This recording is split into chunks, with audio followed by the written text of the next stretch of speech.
We all know Adidas, an iconic athletic sports brand whose mission is to change lives through sports. When I got approached by my director friend Cosmo to film a commercial shot documentary for their new Adizero running shoe, I knew this would be a really nice and special project.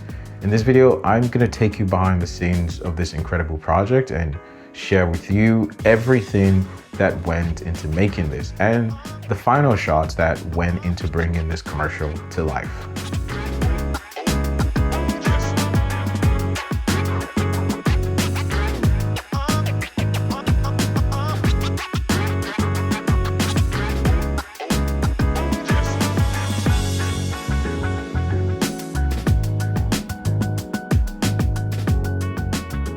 Hey everyone, my name is Tayo. I'm a filmmaker, director, and cinematographer. For this project, my role as the DP was to work in two ways. One, with the overall direction of the director, who was also the agency rep, and two, to find creative shots of the AR runners and coaches that could further enhance the storytelling that we were going for. By the way, running is extremely difficult. Just to put that out there. For a quick little bit of context before we jump right into it, the Adizero technology is a proprietary innovation developed by Adidas. It was originally introduced for shoes and gained popularity in their line of running shoes, football boots, and sneakers, of course. It has since been adapted to clothing. So that's the line that this shoe was based off of. AR Runners, on the other hand, basically stands for Adidas Runners, and they're sort of a notch below pro runners, but still incredible athletes. And for this one, we were going to be working with the ones locally here in mainland China, but they're also everywhere else around the world.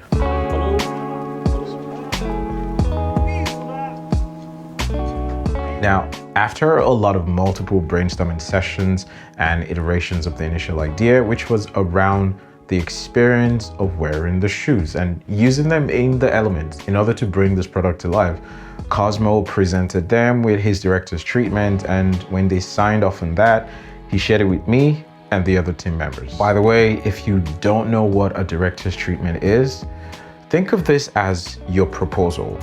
It is your one shot to getting paid as a filmmaker.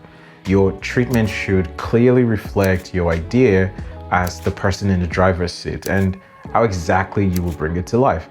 A lot of people still struggle with this, and that's why I've put together some of my winning templates word for word, design by design, and I've done this across different projects so that you can see how it's typically done. It's a really crucial document, and if you're interested, you can check the link in the video description to get access to my templates.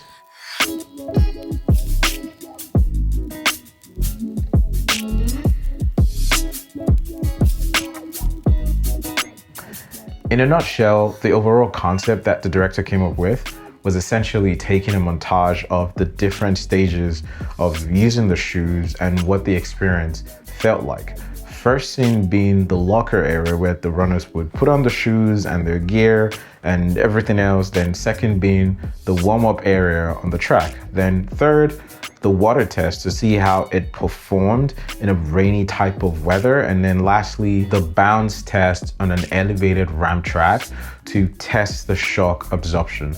What we're seeing progress as we go through the montage of these scenes is the athlete or the talent in their natural environment and how the shoe helps them create an experience, kind of like in a subconscious way, if you may. So multiple meanings and emotions, once again, creating a little bit of depth and meaning to, I guess, what could be a very simple running commercial or sports video. The idea is that we see them getting ready for their race, but also getting inspired by the coaches to push further, even when they're physically breaking down in pain. Now, I saw them run it.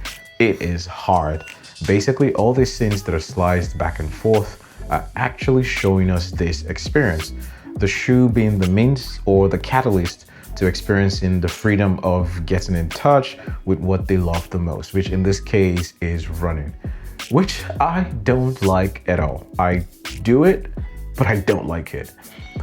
When Cosmo was describing the look and the feel on this treatment to me with some visual examples from some of his favorite commercial pieces that were in a similar style, as well as some audio music soundtrack references, just to really paint a super clear picture of the look and the feel he was going for.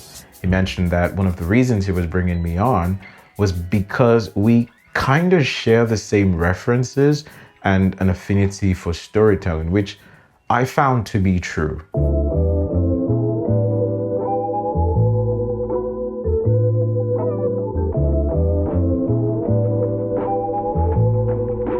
So once he had the concept approved with Adidas, the next step was to plan the location.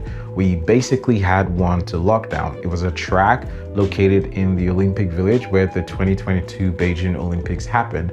I assume that this wasn't fairly easy at all, considering the logistics involved in getting a place like that. But this place was really fitting. It was all blue and it matched the brand colors of the shoe. So everything was shot in this one location. From there, the next step was to assemble an incredible team. Now, sure, you can try to do a lot of things yourself, but most of the time when you hire specific people who are incredible at what they do, it just elevates the entire project to a level that you probably couldn't imagine. I didn't have to assemble the team. The director and the producer did, since they knew the budget we were working with and they had some people in mind already. So I would say almost everyone who I thought were really suited for this project was brought on. Everyone was excited about it and ready to hop on. And so it sort of just felt really good to have a team that we had for this project.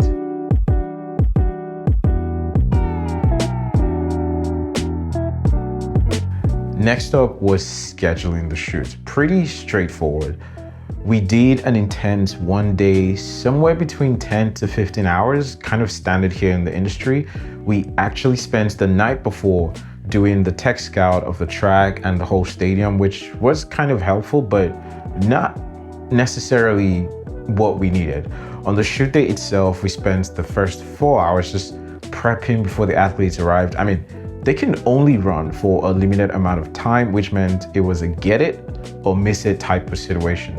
So in order to tackle that, we sort of filmed all the establishing shots to get that out of the way. Then much later in the evening, when the runners came, we spent it on the track just filming away according to the plan as we're in the video treatment. The first segment was all about the runners' preparations and being able to adapt to the elements. When you're working outside, you never really know what kind of weather you're gonna get, what kind of light. It wasn't supposed to be hot, but it was. We needed a lot of water. We needed to be really careful of the runners and not overimpose on them, spending a ton of time outside being exposed. But everyone was like super cooperative. Personally, I like that kind of thing. It's just like we're out there just leaving it in the elements, just like doing everything.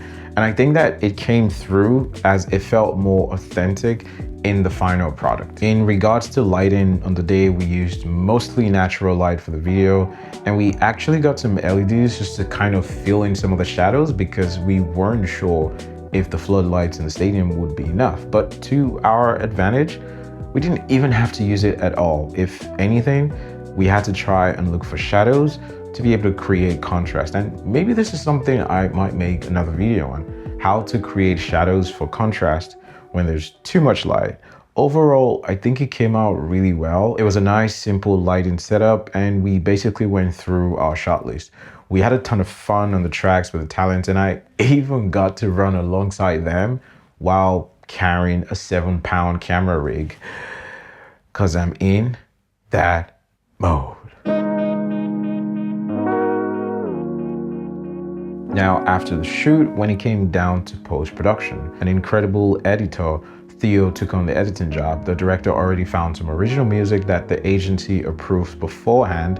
Speaking of music, I don't know where you get your music from, but as someone who does a lot of these commercials and narrative films, I've come to streamline this licensing platforms to my most reliable ones. And if you make money from video, or you plan to, you know that you need a service that is reliable and not shady. So all the music in my videos I get from 3 platforms: check out the links in the description of this video if you want to get on that train. The editor, Theo, did all the sound design and color. When it came down to the final look, it was really all about making it just as visually striking and bold and punchy as you'd see the shoes or the tracks or the people in real life.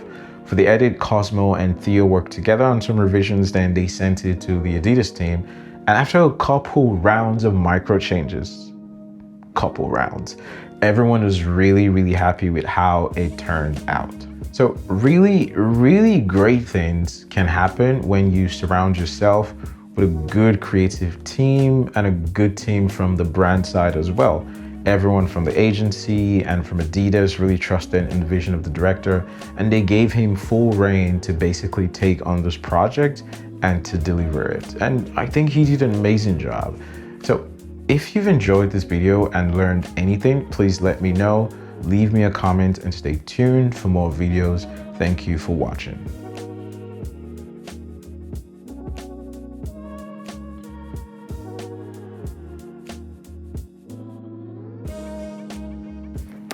I look like Steve Jobs. Like, look at this. I'm like, Go James. Let's go.